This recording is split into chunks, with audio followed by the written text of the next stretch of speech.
El Evangelio según San Juan, capítulo 16, versículo 25 al versículo 33. Así dice la palabra inspirada de nuestro Dios.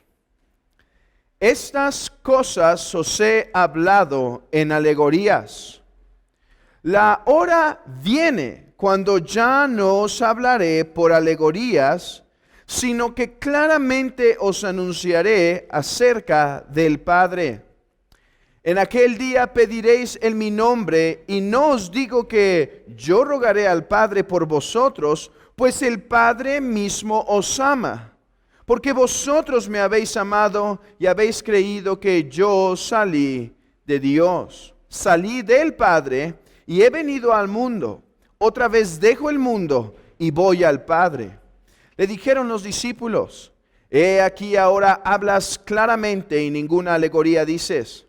Ahora entendemos que sabes todas las cosas y no necesitas que nadie te pregunte. Por esto creemos que has salido de Dios. Jesús les respondió: ¿ahora creéis?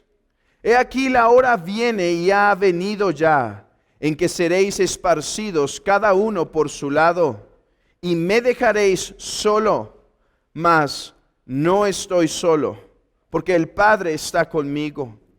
Estas cosas os he hablado, para que en mí tengáis paz. En el mundo tendréis aflicción, pero confiad, yo he vencido al mundo. Esta es la santa palabra de Dios. Podemos sentarnos.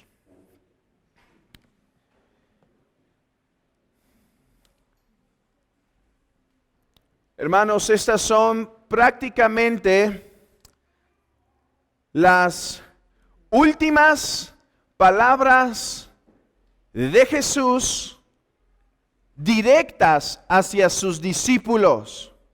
No son las últimas palabras de Jesús registradas en el Evangelio de Juan. Ciertamente vamos a continuar en el capítulo 17 con la oración llamada la oración sacerdotal de Jesús, en donde ora al Padre, pero esas palabras ya no son dirigidas a sus discípulos. En escucharlas los discípulos se gozan, pero ya no son tal cual para ellos. Y después de esto, las palabras que vamos a encontrar de Jesús son referentes a su cruz, referente a Pilato cuando está siendo juzgado, después en su resurrección cuando habla directamente, pero podríamos decir que de forma general estas son las últimas palabras directas a sus discípulos. O sea, con esto cierra nuestro Señor su mensaje de consolación. Recuerden, estamos desde el capítulo 13 viendo el mensaje de consolación de Cristo a su manada pequeña. Su manada pequeña está sumamente triste porque su Señor los deja. Ellos están preocupados, ellos están ansiosos y Cristo les dirige unas palabras de consolación a fin de que su manada pequeña, hermanos, pueda ser grandemente alentada y que ahora que son dejados puedan vivir fortalecidos por las promesas de Cristo. Pero hermanos, siendo estas las últimas palabras del sermón de consolación de Cristo, también llamado el sermón del aposento alto, siendo estas sus últimas palabras, no ha de sorprendernos que su mensaje sigue siendo consolación. Su mensaje sigue siendo consolación para su manada pequeña. Y es más, no creo que simplemente el flujo de consolación que se ha venido dando. Pienso que esta consolación que tenemos aquí es el sello de la consolación. ¿Sí? Nuestro Señor abre con una consolación impresionante. No se turbe vuestro corazón ni tenga miedo. Creéis en Dios, creed también en mí. En la casa de mi Padre muchas moradas hay. Si así no fuera, yo le hubiera dicho, voy pues a preparar lugar para vosotros. Y si me fuere, vendré otra vez y os tomaré a mí mismo, para que donde yo estoy, vosotros también estéis. Grandes palabras de consolación. Pero así como el inicio es fuerte en consolación, hermanos, el final podemos decir lo es también. Y hermanos, meditando sobre este texto, me atrevo a decir que la razón por la cual la consolación es tan fuerte en los últimos versículos del capítulo 16 es porque es una consolación trinitaria. Sí, lo que tenemos del versículo 25 al versículo 33 es una consolación trinitaria. ¿Por qué la manada pequeña debe estar consolada, alentada? La razón es esta. Porque el Dios Trino ha obrado y obra a su favor. Oh hermanos, tendemos a ver el dogma de la Trinidad como un dogma frío que simplemente sirve para cuestiones doctrinales teológicas. Que Dios es uno y que Dios es tres personas. Y que cada persona es igualmente Dios, verdaderamente Dios. Pensamos que es solamente una doctrina para la academia, la teología sistemática y los libros de teología. Oh hermanos, pero los antiguos entendieron que la doctrina de la Trinidad, sobre todas las cosas, es la fuente de consolación de la iglesia. Déjenme leerles el catecismo de Heidelberg. Pregunta 1 dice, ¿cuál es tu único consuelo, tanto en la vida como en la muerte? Escuchen. Respuesta, que yo, con cuerpo y alma, tanto en la vida como en la muerte, no me pertenezco a mí mismo, sino a mi fiel Salvador Jesucristo, que me libró del poder del del poder del diablo, satisfaciendo eternamente con preciosa sangre por todos mis pecados. Escuchen. Y me guarda de tal manera que sin la voluntad del Padre, ¿pueden ver? El Hijo, el Padre, ni un solo cabello de mi cabeza puede caer antes. Es necesario que todas las cosas sirvan para la salvación. Pero última frase. Por eso también me asegura, por su Espíritu Santo, la vida eterna, y me hace pronto y aparejado para vivir en adelante según su santa voluntad. Dice este catecismo, mi consuelo en esta vida y en la muerte es que pertenezco al Hijo, al Padre y al Santo Espíritu. De una forma muy semejante, nuestra Confesión de Londres de 1689, después de describir la doctrina de la Trinidad, hermanos, y la describe en su complejidad, dice, dicha doctrina de la Trinidad es el fundamento de toda nuestra comunión con Dios y nuestra consoladora dependencia de Él. Dicha doctrina es el fundamento de nuestra consolación. Oh hermanos, cerrando este sermón del aposento alto, cuánto deseo que la iglesia sea sellada en consolación, como fue el propósito de Cristo con sus últimas palabras en este sermón a sus discípulos. Recuerden, El sermón del aposento alto termina en el capítulo 17. Todavía nos faltan varios sermones en el capítulo 17, pero digo que es su última parte hacia sus discípulos, para con sus discípulos.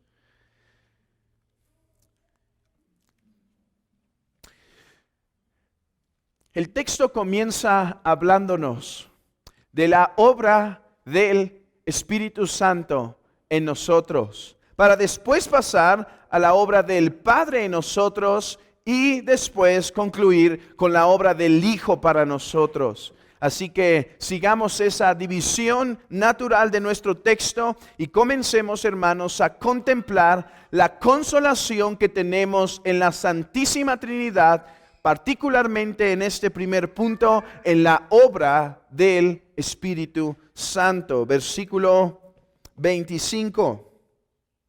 Estas cosas os he hablado en alegorías. La hora viene cuando ya no os hablaré por alegorías, sino que claramente os anunciaré acerca del Padre. Aunque aparentemente, a primera vista, podríamos decir que en este texto no tenemos nada de la obra del Espíritu Santo, ciertamente una mirada más cercana a este texto, una mirada, como me gusta llamarla, más contemplativa, hermanos. Tenemos que aprender el arte de la contemplación de la palabra, quedarnos y considerarla. Y hagamos eso por un momento para confirmar que lo que tenemos delante de nosotros es el anuncio de la obra del Espíritu Santo en los discípulos. Dos razones, al menos dos razones podemos dar para confirmar que esta es la obra del Espíritu Santo, la cual nuestro Señor Jesucristo nos está explicando. En primer lugar, dice el texto, la hora viene. La hora viene. Esta es una alusión principalmente al tiempo de Pentecostés, que ocurriría después de la resurrección y ascensión de Cristo. Hermanos, esto lo hemos visto varias veces. Por ejemplo, den unas vueltas a su Biblia para llegar a Juan 14, versículo 16. Yo rogaré al Padre y os dará otro consolador para que esté con vosotros para siempre, el Espíritu de verdad, el cual el mundo no puede recibir porque no le ve ni le conoce, pero vosotros le conocéis porque mora con vosotros y estará en vosotros. No os dejaré huérfanos, vendré a vosotros todavía un poco y el mundo no me verá, pero vosotros me veréis porque yo vivo, vosotros también viviréis. En aquel día, ¿cuál? En el día de Pentecostés. O sea, a partir de ese momento. Entonces, en nuestro contexto de Juan, aquel día es sin lugar a dudas el día de Pentecostés, que es antecedido por la resurrección y la ascensión de Cristo. Entonces, en aquel día, dice el versículo 25, ya no les hablaré por alegorías, sino que les hablaré claramente. Les hablaré claramente. Y entonces esto nos lleva a otra razón. Vean aquí. ¿Cómo es que les hablaría claramente, hermanos? Si Él dice que regresaría al Padre, ¿no es lo que está diciendo? Yo me voy por un tiempo, regreso a vosotros porque tengo que ir al Padre. Pero dice que ahora ya no nos enseñaría por alegorías, sino que nos hablaría claramente. La única forma en la que Cristo continuaba haciendo su ministerio de profeta, recuerden hermanos, el oficio mesiánico de Cristo consiste en tres aspectos: sacerdote, rey y profeta. ¿Y cómo es que continuaría siendo el instructor de la iglesia? ¿Cómo es que ya no nos hablaría, o principalmente a los apóstoles y por lo tanto a nosotros, cómo es que ya no les hablaría por alegoría, sino claramente? Hermanos, eso tiene que ser por la obra del Espíritu Santo. Y aunque he dicho que tenía dos razones, hay hay una razón más para confirmar esto, hermanos. Así que no son 2 testigos, sino 3 los que nos confirman que el versículo 25 nos está revelando la obra del Espíritu Santo en los discípulos. Y esta es la tercera razón. Que lo que nos ha enseñado Cristo en todos estos versículos referente a la obra del Espíritu Santo es que el Espíritu Santo es el encargado de hablarnos la verdad. Por ejemplo, abran sus Biblias en Juan 14, versículo 26. Mas el Consolador, el Espíritu Santo, a quien el Padre enviará en mi nombre, Él os enseñará todas las cosas y os recordará todo lo que os he dicho. Capítulo 16, versículo 13. Pero cuando venga el Espíritu de verdad, Él os guiará a toda la verdad, porque no hablará por su propia cuenta, sino que hablará todo lo que oyere y os lo hará saber las cosas que habrán de venir. Él me glorificará a mí porque tomará de lo mío y os lo hará saber. En el contexto inmediato, el encargado de revelar la verdad a los discípulos es el Espíritu Santo. Así que no debe haber duda en nuestras mentes de que Jesús está hablando aquí de la obra del Espíritu Santo. Pero ahora nace una pregunta. ¿Por qué es una consolación que Cristo nos hablaría por el Espíritu Santo? Ya no en alegorías, sino claramente. Hermanos, la razón por la cual era difícil comprender algunas cosas a los discípulos, ciertamente era por lo elevado de la doctrina de Cristo. Ciertamente era porque alguna de su enseñanza iba encubierta con propósitos. Pero también, hermanos, era por la debilidad de los discípulos. También, hermanos, era por la fragilidad de los discípulos para poder entender.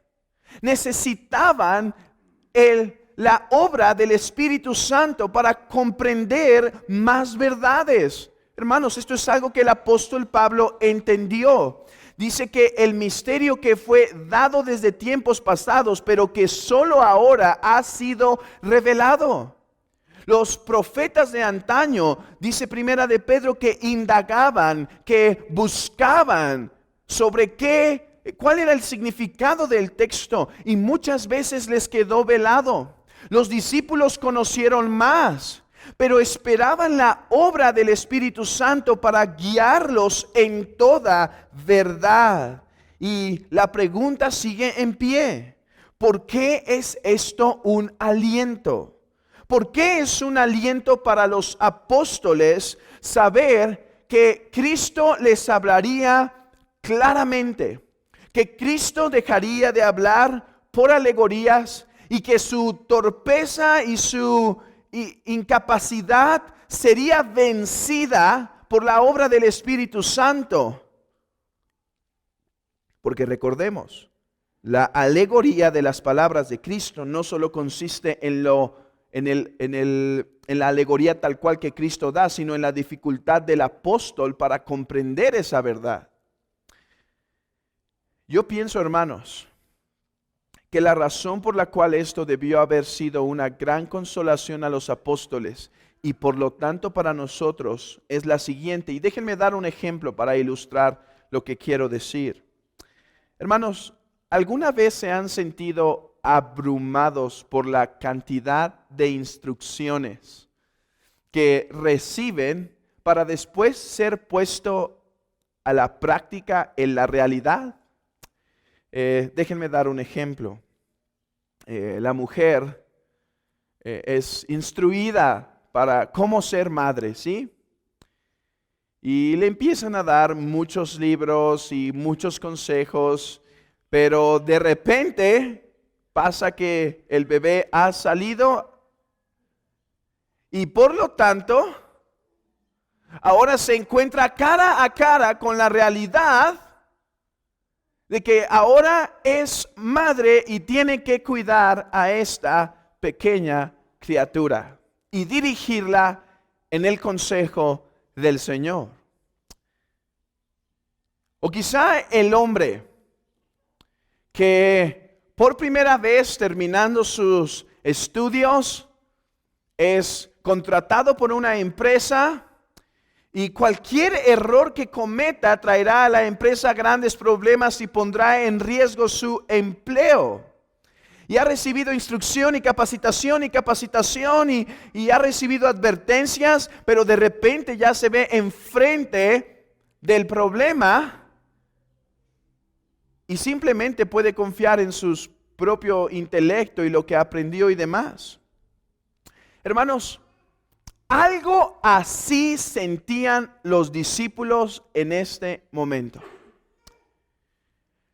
Los discípulos estaban siendo responsabilizados con la obra del evangelio, con el establecimiento de la iglesia, con la edificación del cuerpo de Cristo. Los apóstoles estaban siendo enviados al mundo, hermanos, y su maestro se les iba. ¿Cuánta seguridad ellos sentían cuando su maestro estaba ahí?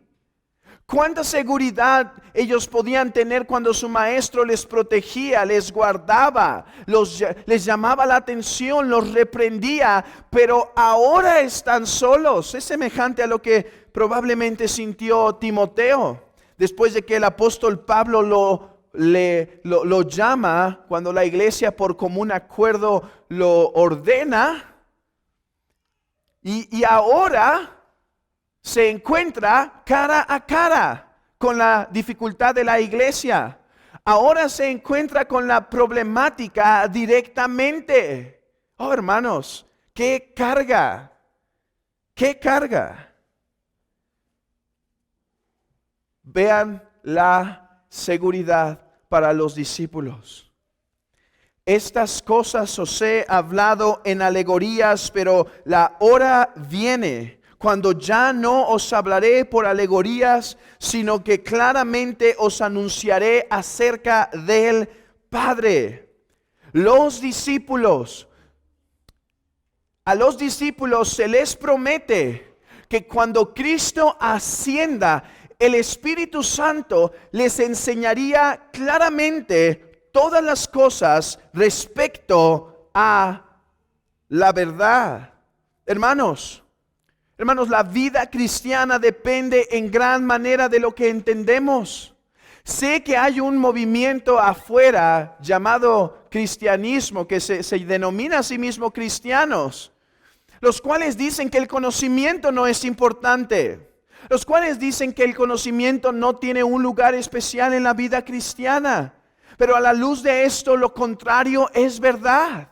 El conocimiento es la base del cristianismo. Es cierto, puede haber conocimiento sin cristianismo. Y ese es mi temor en la iglesia de Cristo. Que algunos puedan estar bien instruidos y tener el corazón hueco. Y no tener amor por el Cristo, por la verdad y el Cristo de la verdad. No obstante, el cristianismo se sostiene por la verdad. Hermanos, la religión cristiana no se trata de un sentimiento, de un ardor, no se trata de un mover, no se trata de una intuición. El cristianismo se basa en la verdad. ¿Cuál? Pensémoslo. ¿Cuál es la base de la entrada del cristianismo? Tú eres el Cristo, el Hijo del Dios viviente. Y yo te digo que tú eres Pedro, y sobre esta roca edificaré mi iglesia. Pedro, ustedes mis apóstoles serán la edificación. Yo edificaré sobre lo que has dicho. Yo edificaré sobre tu declaración que yo soy el Cristo, el Hijo del Dios viviente. Hermanos, sin conocimiento no puede haber fe. Porque ¿cómo creerán si no hay quien les predique?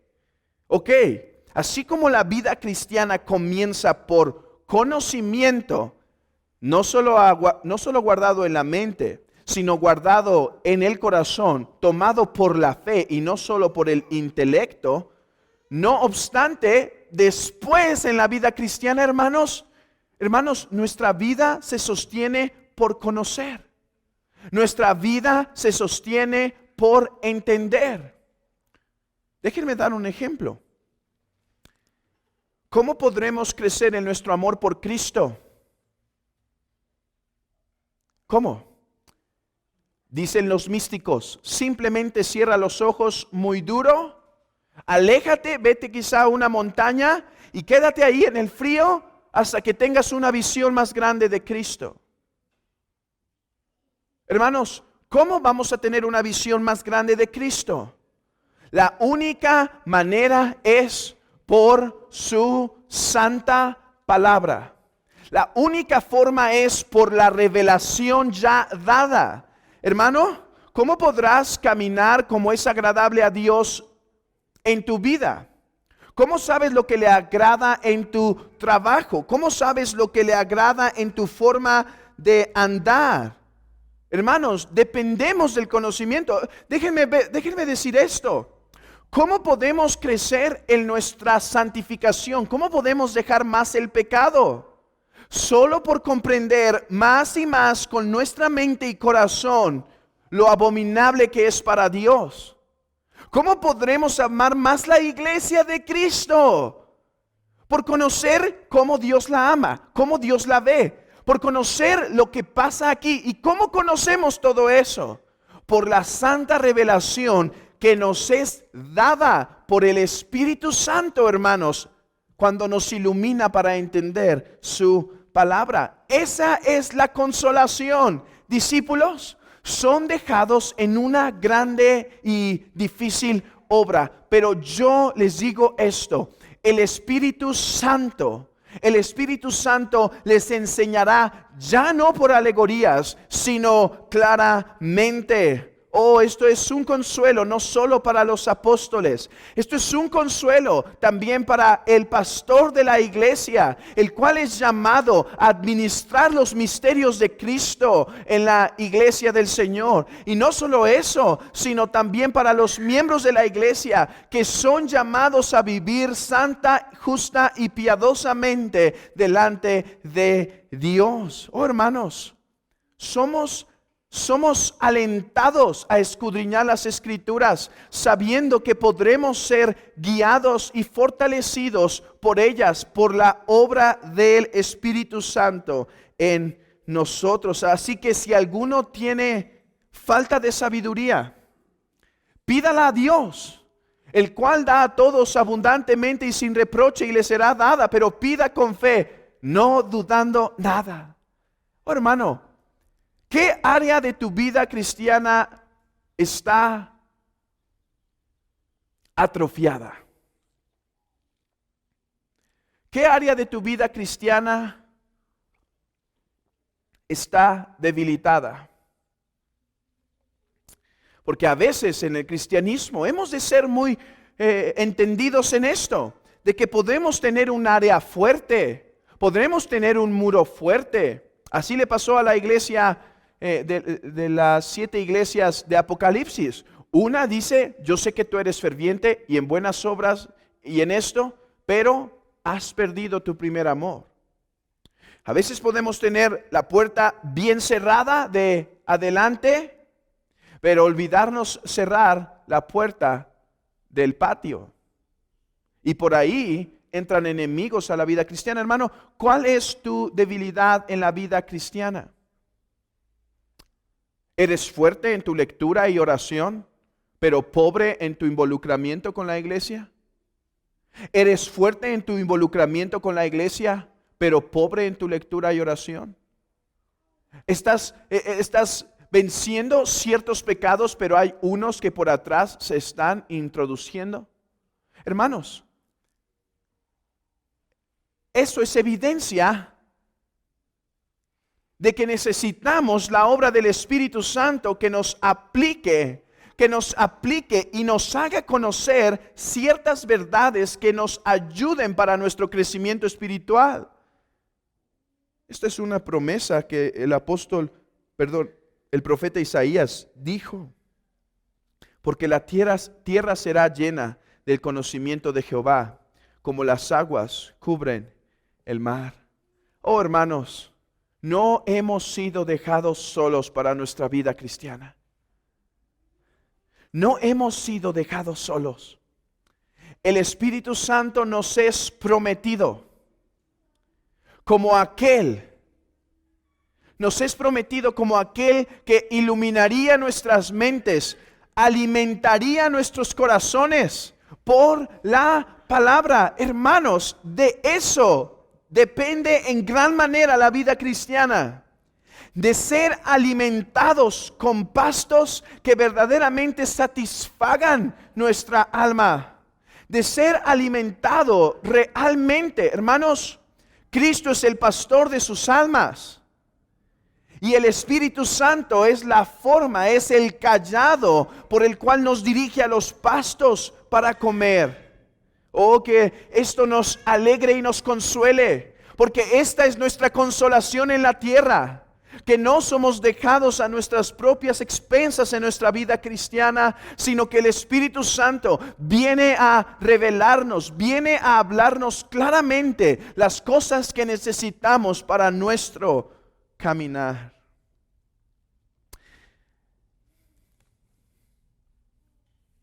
Pero, en segundo lugar, hay algo que el Padre hace, que es para la consolación de la iglesia. Versículo 26. En aquel día pediréis en mi nombre, y no os digo que yo rogaré al Padre por vosotros, pues el Padre mismo os ama. Hay al menos dos cosas que el Padre hace, que deben ser, hermanos, para nuestra consolación y aliento, ahora en la tierra y en un aspecto, como lo veremos, también en la vida venidera. La primera cosa, hermanos, es que el Padre pretende responder nuestras peticiones. Dice, en aquel día pediréis en mi nombre. Y el Señor se está basando en lo que se dijo en el versículo 23 y 24. Lean conmigo el versículo 23 y 24 del capítulo 16. Texto que tocamos prácticamente muy poco la última vez que pasamos por aquí, pero vale la pena retomarlo. En aquel día no me preguntaréis nada. De cierto os digo que todo cuanto pidiereis al Padre en mi nombre os lo dará. Hasta ahora nada habéis pedido en mi nombre. Pedid y recibiréis, para que vuestro gozo sea cumplido. Dice que el Padre, ahora que Cristo se va, Él es el que va a suplir sus necesidades si pidieren en el nombre de Cristo.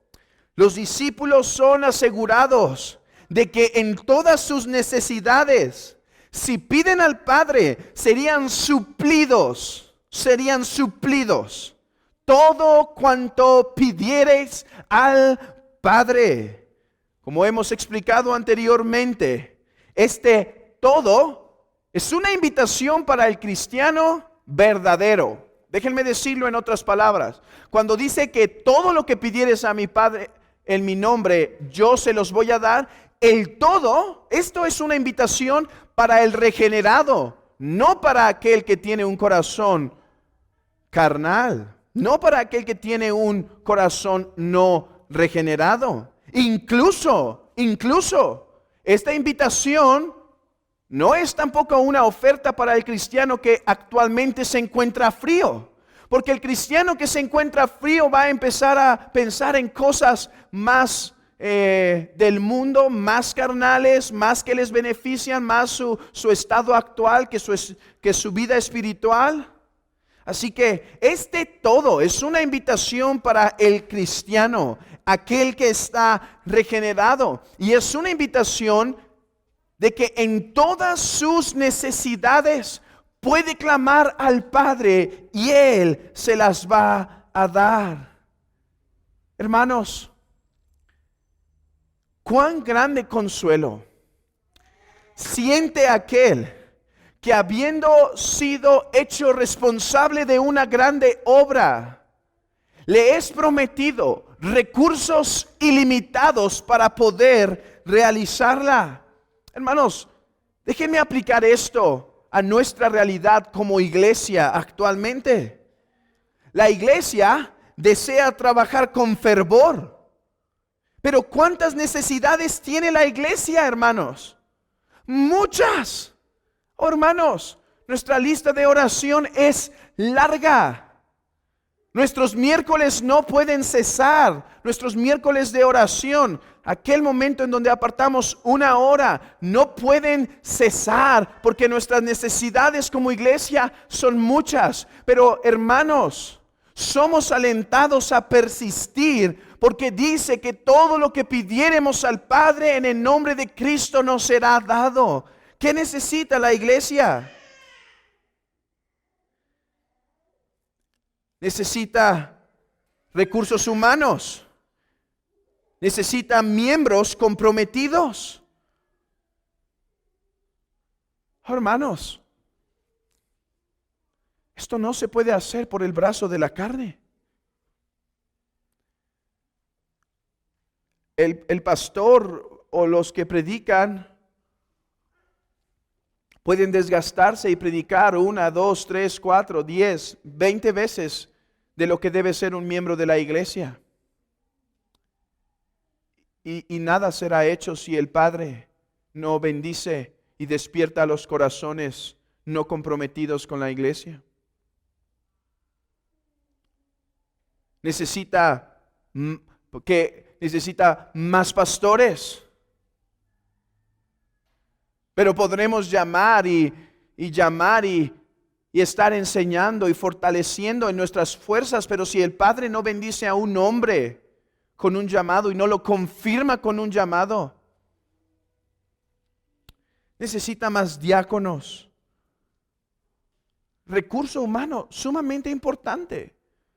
Hombres que tomen la carga del ministerio y que juntos como iglesia empujen y jalen y sigan avanzando y sigan yendo adelante. Oh, hermanos, esta es una gran necesidad de la iglesia de Cristo.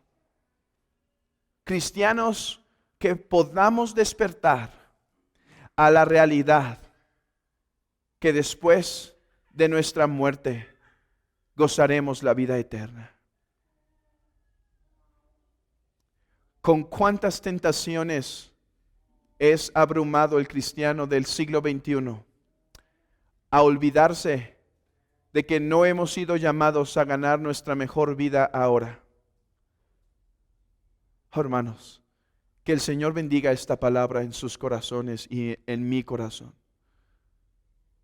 No hemos sido llamados a tener nuestra mejor vida ahora. Si Cristo no resucitó, ten tu mejor vida ahora. Pero Cristo resucitó, hermano. Somos llamados no a buscar sufrimiento sin sabiduría. Somos llamados a arriesgar. Hermanos, hemos sido tan contagiados de la doctrina cristiana de Estados Unidos. Lo que es llamado el famoso sueño americano. Estamos llenos de eso. Intentar juntar la economía más posible para pasar en este mundo la vida más tranquila y cuando llegue a viejo pueda pasar de mis 60 en adelante tranquilo en una hamaca descansando de todo mi gran trabajo de 40 años. Hermano, ¿qué tan contaminado estás de ese sueño americano? O que la iglesia despierte a la gran necesidad. Hermanos, ¿cómo? ¿Puedo cortar el sermón que tengo e irnos a Lucas capítulo 14 o Lucas capítulo 9 o el Evangelio de Mateo y empezar a hablar de la autonegación en la vida cristiana? Y hacer una serie de 10 quizás sesiones.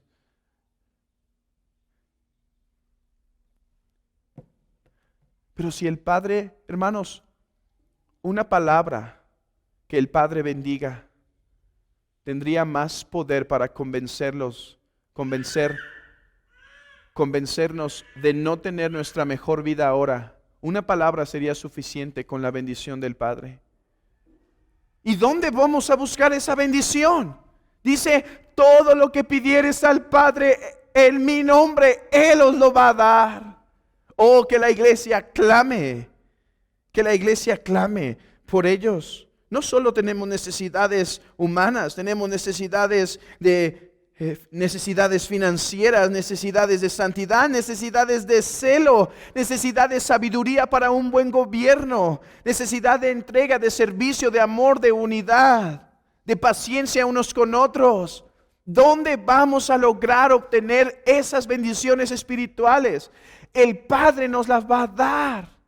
Hermanos, ese es el gran aliento para los apóstoles. Yo los dejo, pero al dejarlos con esta gran labor de edificar la iglesia y avanzar el reino, yo les prometo que el Padre los va a escuchar. El Padre les va a responder, porque todo lo que pidieres al Padre en mi nombre, Él os lo va a dar. Roguemos, hermanos, por estas necesidades de la iglesia. ¿Y cómo alienta esto nuestras vidas? No solo en nuestra relación con la iglesia, pero en nuestras vidas personales o familiares. Hermanos, ¿no anhelamos ser agradables a Dios? Ese es el corazón del cristiano. Así como la mujer de Cantares solo busca ponerse hermosa para que cuando vea a su amado, Él se sienta satisfecho con ella.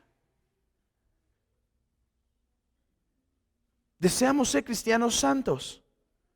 Cristianos que pasan las pruebas como Dios manda, con sabiduría, con fe, con esperanza. Deseamos ser fervientes en nuestra devoción, ser fieles en nuestra vocación como padres, como hijos, como esposas. Deseamos ser fieles testigos de Cristo y proclamarle, hermanos.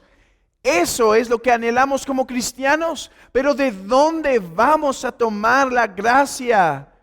Oh, hermanos, dice, tomemos la gracia que hay en Cristo, rogando al Padre, hermanos, por su bendición en nosotros. Ahora vemos por qué esta es una gran consolación. Oh, cristiano, sé muy animado a ser fiel. Y toma las determinaciones de aquellas fallas en tu vida en relación con la iglesia o en relación con tu vida personal.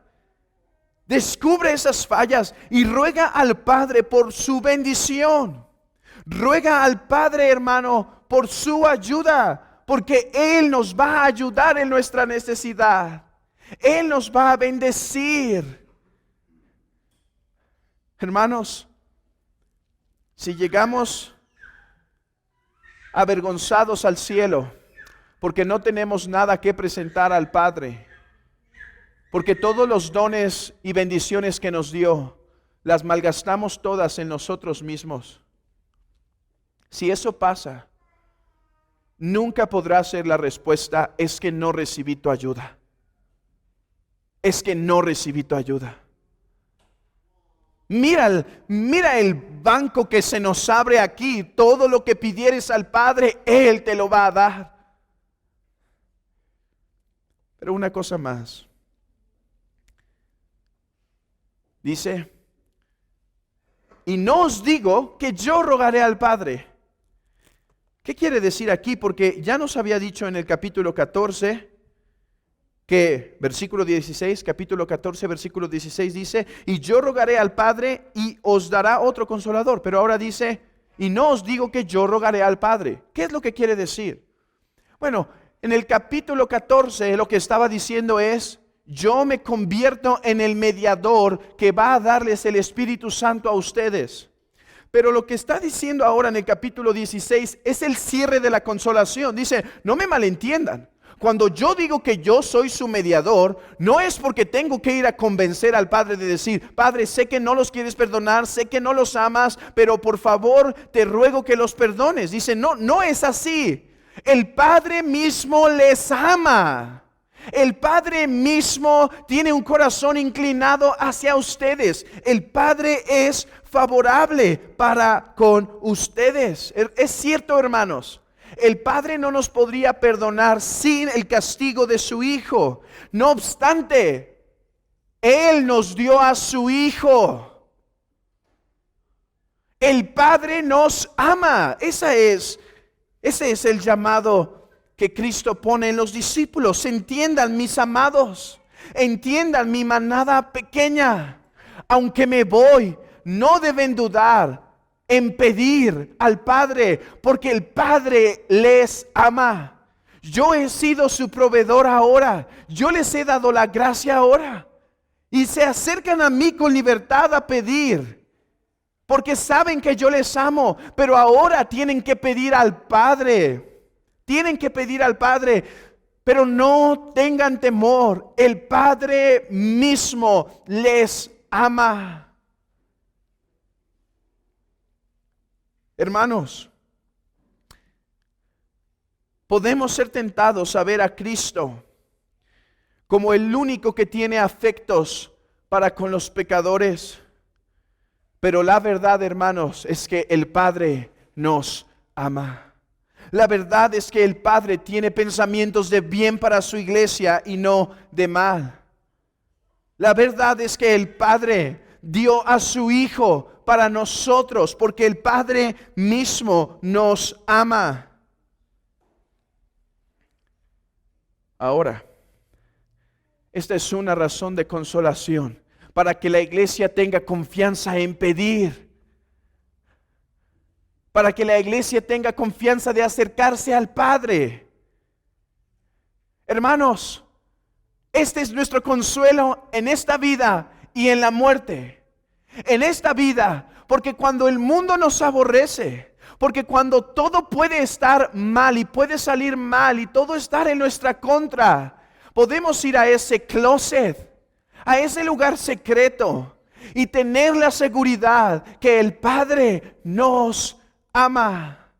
O como ese salmo, el salmo llamado Salmo Negro de la Biblia.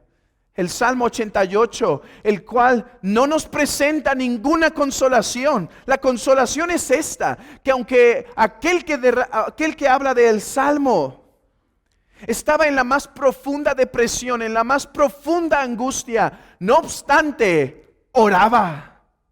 No obstante, oraba. Hermanos, mediten el Salmo 88 después y vean cómo el Salmo no tiene ninguna esperanza. El Salmo es depresión tras depresión, tras depresión, tras depresión. Y uno se pregunta, ¿y cómo un Salmo puede estar de esta forma escrito? Porque, hermanos, ese Salmo nos enseña que en los tiempos más negros y más oscuros estamos en las manos del Padre que nos ama. Estamos guardados por aquel que ama nuestra alma. Oh, qué necesidad tienes. Ve al que ama tu alma. Ve al que desea tu prosperar cristiano.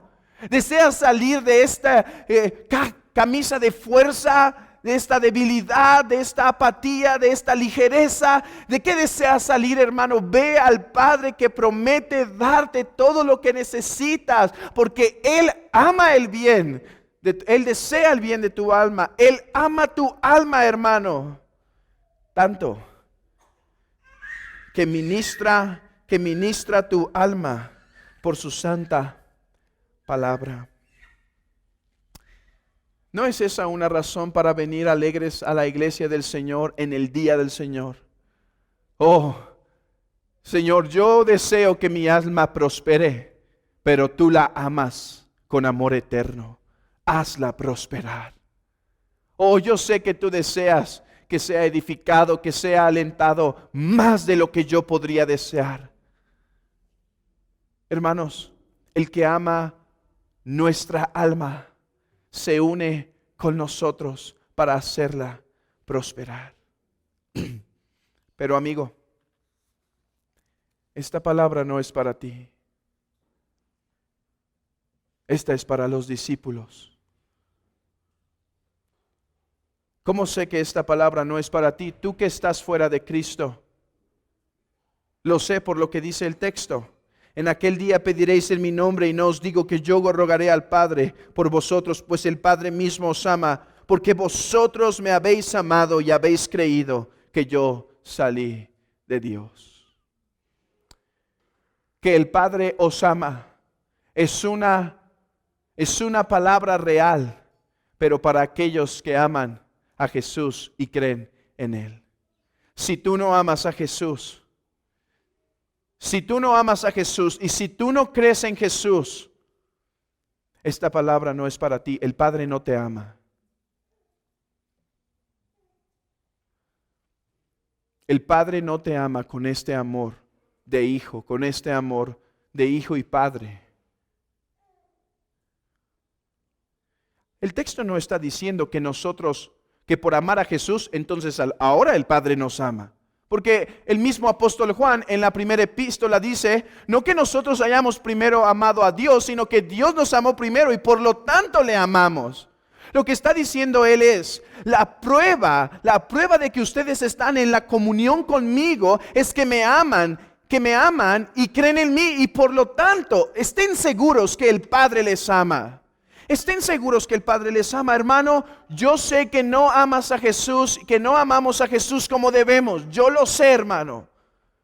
Yo sé que esa es una cosa que nos acusa, que es algo que nos hace en ocasiones dudar, que nos hace preguntarnos muchas veces, Señor, ¿por qué mi corazón está así? Oh, pero si tu alma desea amarlo más, esta palabra es para ti. El Padre te ama.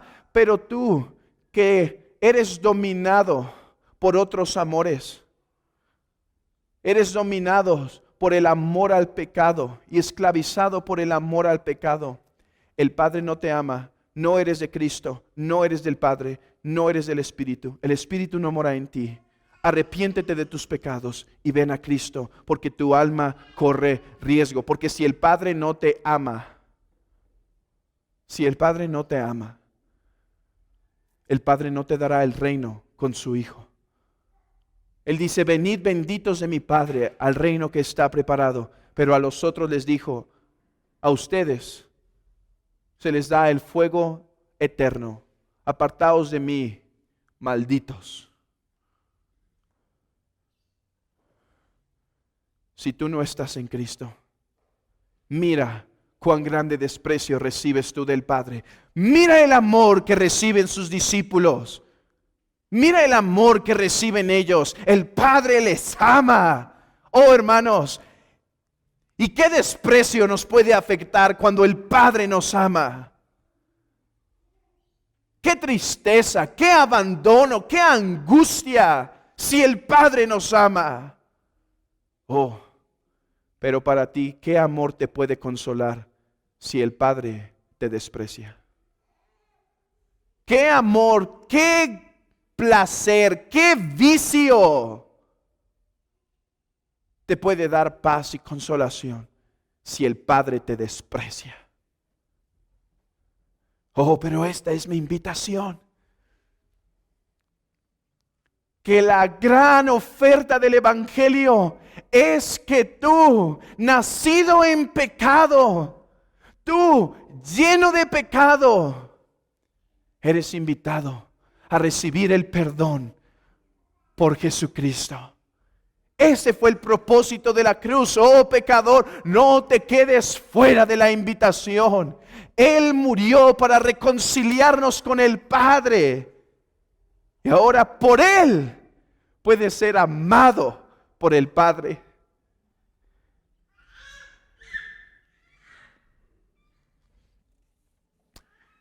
Pero concluyamos con la obra del Hijo. Esta es nuestra consolación, que el Padre, el Hijo y el Espíritu Santo nos aman y han obrado para nuestro bien. Le dijeron los discípulos: he aquí, ahora hablas claramente y ninguna alegoría dices. Ahora entendemos que sabes todas las cosas y no necesitas que nadie te pregunte. Por esto creemos que has salido de Dios. Jesús le respondió: ¿ahora creéis? He aquí, la hora viene y ha venido ya en que seréis esparcidos cada uno por su lado y me dejaréis solo, mas no estoy solo, porque el Padre está conmigo. Estas cosas os he hablado para que en mí tengáis paz. En el mundo tendréis aflicción, pero confiad, yo he vencido al mundo. Dos cosas se nos proponen en este texto a manera de consolación en la contemplación de Cristo. Y la primera es, hermanos, Cristo nos revela ser verdadero Dios de verdadero Dios. Recuerden que nuestro Señor en el versículo 16 habló una alegoría. Todavía un poco y no me veréis, y de nuevo un poco y me veréis, porque yo voy al Padre. Y entonces los discípulos empiezan a dudar y dice: ¿qué es lo que quiere decir con esto de todavía un poco y no me veréis, y de nuevo un poco y me veréis, porque yo voy al Padre? Y dice Jesús, conociendo que los discípulos se estaban preguntando esto, les respondió. Y entonces nuestro Señor les da la respuesta del significado, y ellos se dan cuenta que nuestro Señor, que siendo verdadero Dios, de verdadero Dios, es omnisciente y conoce todas las cosas, entiende lo que ellos hablaban. Y eso trae fe, y eso confirma la fe de los discípulos, hermanos. De hecho, ese es un propósito del Evangelio de Juan, no lo olvidemos. ¿Cuál es un propósito del Evangelio de Juan? Que conozcamos que Él es verdadero Dios. Es cierto, hermanos, Cristo es verdadero hombre. Tuvo hambre, tuvo sed, pero Cristo es verdadero Dios. Y como verdadero Dios conocía todas las cosas, y por lo tanto consuela a sus discípulos con esa obra. Los consuela, les hace ver que con aquel que han caminado por 3 años es el mismo verdadero Dios. Esto es semejante a lo que tenemos en Juan capítulo 1 con Natanael. ¿Recuerdan a Natanael? En el versículo 43 se nos dice: el siguiente día quiso Jesús ir a Galilea y halló a Felipe y le dijo: sígueme. Y Felipe era de Betsaida, la ciudad de Andrés y Pedro. Felipe halló a Natanael y le dijo: hemos hallado a aquel de quien escribió Moisés en la ley, así como los profetas, Jesús, el hijo de José de Nazaret. Natanael le dijo: ¿de Nazaret puede salir algo de bueno? Le dijo Felipe: ven y ve. Cuando Jesús vio a Natanael que se le acercaba, dijo de él: he aquí un verdadero israelita en quien no hay engaño. Le dijo Natanael: ¿de dónde me conoces? Respondió Jesús y le dijo: antes que Felipe te hallara, cuando estabas debajo de la higuera, te vi. Oh, hermanos, tenemos una de las revelaciones más profundas de la deidad de Cristo en este texto de Natanael. Estuve revisando qué dije en aquel sermón cuando prediqué ese texto. Y di 4 opciones que podría significar el texto. Di la que para mí era la más preferente. Pero si antes tenía seguridad de lo que este texto significa, ahora más. Hermanos, yo creo que Cristo está hablando aquí, que Natanael, cuando estaba debajo de la higuera, estaba sin lugar a dudas teniendo comunión con Dios. Y Cristo puede decir: Natanael, estaba contigo, por eso te conozco. Y es que hemos de entender que aunque Cristo era verdadero Dios y verdadero hombre, y como verdadero hombre estaba en un lugar. Cristo como verdadero Dios y verdadero hombre estaba en un lugar, hermanos. Y ahora ascendería para enviar su Espíritu y estar en todo lugar. No obstante, Cristo nunca dejó de ser omnipresente. Cristo nunca dejó de ser Dios. Cristo nunca dejó de ser eterno. Cristo nunca dejó de estar en todo lugar como Dios el Padre y Dios el Espíritu. Así, cuando Cristo estaba en cuerpo, así Él estaba en todo lugar al mismo tiempo al ser verdadero Dios.